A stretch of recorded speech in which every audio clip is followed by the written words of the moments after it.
The UK was vastly richer than India prior to British colonizing India. True or false? False, completely false. There's a lovely book by a woman called Alex von Tunzelmann called Indian Summer, which she has a chapter where she talks about how poor Britain was and the terrible conditions of poverty in which most of the British were sunk.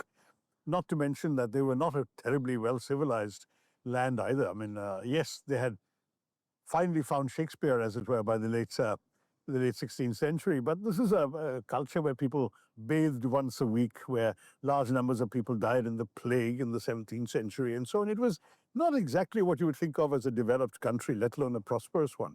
And as I've mentioned in another episode, the revenues of the Indian emperor at the time, about 1700, Aurangzeb, exceeded those of all the crowned heads of Europe put together.